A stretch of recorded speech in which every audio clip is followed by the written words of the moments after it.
Hi, welcome to Classic Guitar Rock. I'm Jeremy, and today we're going to talk about bar chords. We're going to start with the E-shaped bar chords based on the 6th string, but I'll show you some variations that you can use with that shape. So let's get started. Okay, you're probably familiar with the open E chord. One of the first chords that we learn in the open position, and the traditional way that we play that, most people play that, is the root is the open E string. Then we normally have your middle finger on the 5th string 2nd fret, your ring finger on the 4th string 2nd fret, and your index finger on the 3rd string 1st fret. That's just your garden variety E chord. Now, the bar chord based on this shape is done just like this. What you need to do is fret that same chord, but with your last 3 fingers. You don't want to use your index finger, and here's why. Because we're going to use this index finger to form a bar. So we can take that E shape, slide it up the neck, and add our bar across that fret in front there. And notice that this bar holds down the top or the low E string and these high B and E strings. And it takes some practice. This is one of the things that you need to decide if you're a man or a mouse. This is where the rubber hits the road, because a lot of people get to bar chords in guitar playing and they say, oh, I can't do this. But you can do it. It takes a little practice, but just practice with that bar. And that might be a good little exercise. Just practice with one finger holding those strings down. And once you get to where you can hold them all down, then you know that you got a pretty good bar. Then you add that shape. Just work with that. But here's the neat thing about bar chords. Once I've mastered this grip down, you see I can just slide this all over. Hence the name movable chords. I can move them all over the neck. Now most of us are probably familiar with that shape, the bar chord shape. But what I want to do is break it up into a couple different segments. And you'll see that there's some usable things that you can do here.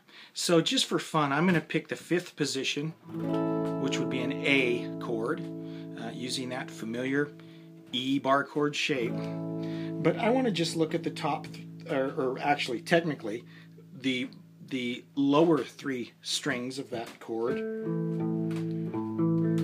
And in our last lesson, you might recognize that. That's a power chord.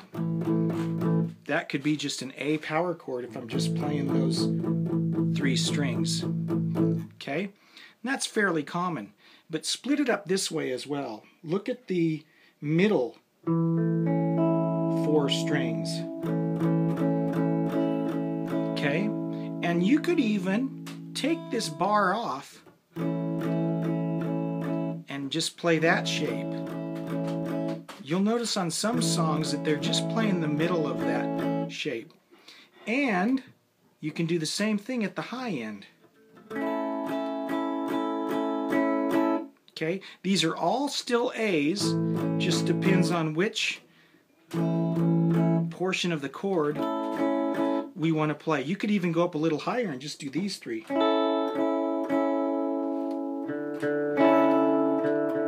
that can open up some interesting things if you want to use a drone.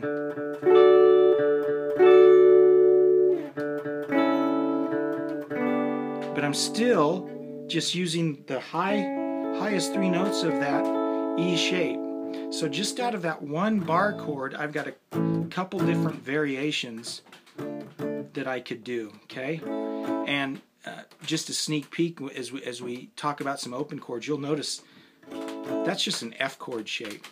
So if I were playing an F, that's just the bottom part of that F bar chord. Same notes, I'm just playing the high 4 strings on it.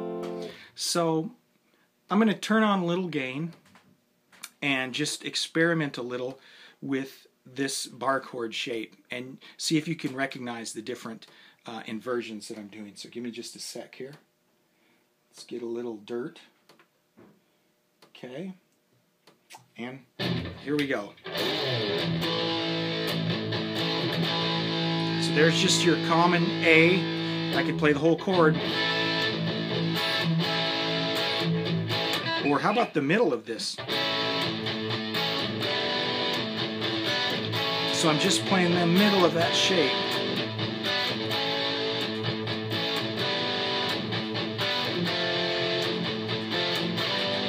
Or I could play the high part. Ready?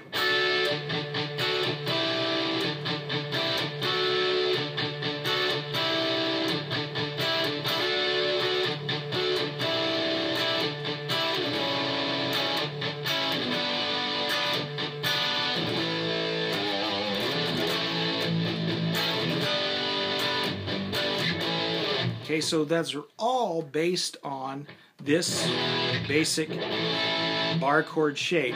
I've got the low end, I can do kind of the middle, I can do the high part.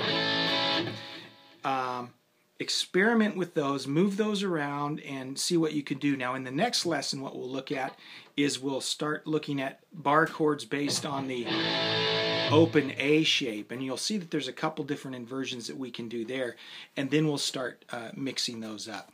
So thanks a bunch for tuning in.